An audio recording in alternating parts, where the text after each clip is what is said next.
உண்மையிலே நாடு ஒரு பரபரப்பான சூழல். ஜனாதிபதி தேர்தலை சந்திக்க இருக்கிறோம். இதிலே ஜனாதிபதி ரணில் விக்ரமசிங்க அவர்களும் சுயேட்சை வேட்பாளராக போட்டியிடுகிறார். அதுபோன்று சிக்கலான காலப்பகுதி. இன்று தெற்காசியாவிலே பங்களாதேஷத்திலே ஏற்பட்டிருக்கிற அரசியல் நெருக்கடி, அதுபோன்று மிடில் ஈஸ்டிலே ஏற்பட்டிருக்கிற அரசியல் நெருக்கடி என்று பல விதமான உலக சவால்களோடு இந்த உலக பொருளாதார அரசியல் நெருக்கடியோடு இந்த நாடு ஒரு தேர்தலை சந்திக்கிறது. அந்த அடிப்படையில் எல்லாவற்றையும் பார்க்கும் இடத்து எங்களுடைய நாடும் ஒரு உறுதியான தலைவரோடு உறுதியாக எதிர்காலத்தை நோக்கி நகர வேண்டும் என்ற அடிப்படையிலே முடிவான பங்களிப்பை அரசாங்கம் செய்து வருகிறது. முக்கியமாக நான் கடந்த காலங்களில் குறிப்பிட்டது போல மிக மோசமான கட்டுமானத்துறை பொருளாதார வீழ்ச்சியிலிருந்து நாடு மெல்ல மெல்ல வளர்ந்து வருகிறது. இந்த வளர்ச்சி போக்கு தொடர்ந்தும் இருக்க வேண்டும். அந்த அடிப்படையில் நாங்கள் எல்லோரும் ஒன்றுபட்டு ஒன்றாக பயணிக்க வேண்டும் என்பது எங்கள் எதிர்பார்ப்பு. முக்கியமாக உற்பத்தி துறையை அதிகரிக்க நோக்கோடு கிராமப்புறங்களையும் நகரப்புறங்களையும் இணைப்பதற்காக நிறுத்தி வைக்கப்பட்ட உலக வங்கி திட்டத்தினூடாக கிராமப்புற நகரப்புற இணைப்பு வீதிகள் ஆரம்பிக்கப்பட்டிருக்கிறது. அதேபோன்று கடந்த அரசாங்கத்தால் ஆரம்பிக்கப்பட்ட 1,00,000 கிலோமீட்டர் வீதிகளுக்கான வேலை திட்டங்கள் முடியுமான வரைக்கும் முடிவுறுத்தப்பட்டிருக்கிறது. நாங்கள் நம்புகிறோம் அடுத்த வருகிற வரவு செலவு திட்டத்தோடு முழுமையாக்குவதற்கான ஏற்பாடுகளை செய்திருக்கிறோம். அதுபோன்று கிராமிய பாலங்களிலும் ஆரம்பித்த விடயங்களை, அதாவது கட்டுமானம் ஆரம்பித்த பல பாலங்களை நாங்கள் முடிவெடுத்திருக்கிறோம். இன்னும் மீதியாக இருப்பதையும் ஒரு அமைச்சரவை பத்திரம் ஊடாக பூர்த்தி செய்வதற்கான ஏற்பாடுகளை செய்திருக்கிறோம். ஆகையால் கட்டுமானத்துறை விரைவுபடுத்தப்படுகிற பொழுது பொருளாதாரமும் உயரும் என்று நாங்கள் நம்புகிறோம். ஆக ஆரம்பிக்கப்பட்டுள்ளது. கடந்த காலங்களிலே ஜனாதிபதி தேர்தலை பற்றி பெரிதாக அலட்டிக்கொள்ளவில்லை.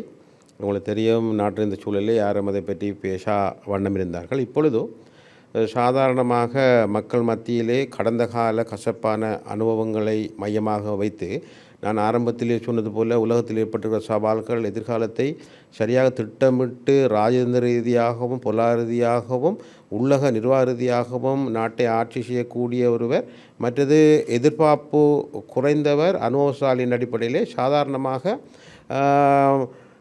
பெருமளவிலான, என்னை பொறுத்த வரைக்கும் எதிர்பாராத அளவிலே கிழக்கு மாகாணத்திலே ரணில் விக்ரமசிங்க அவர்களுக்கு ஆதரவு வழங்க வேண்டும் என்கிற ஒரு அலை ஏற்பட்டிருக்கிறது கிழக்கு மாகாணத்தில். இருந்தாலும் சில அரசியல் இயக்கங்கள், முஸ்லீம் காங்கிரஸ் போன்ற இயக்கங்கள் பலமை போல் அவர்கள் ஒரு தடுமாற்றத்தை காணக்கூடியதாக இருக்கிறது.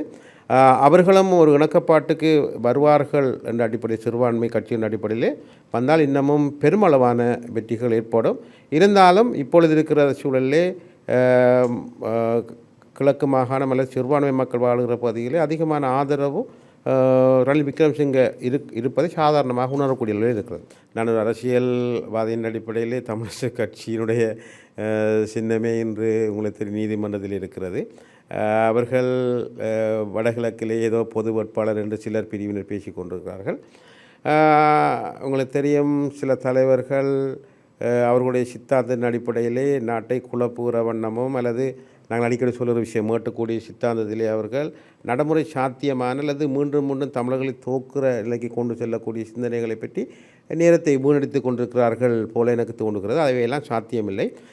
மக்கள் தீர்மானம் எடுக்கக்கூடிய புத்திசாலிகளாக இருக்கிறார்கள். இப்பொழுது நாட்டுக்கு இது தேவை.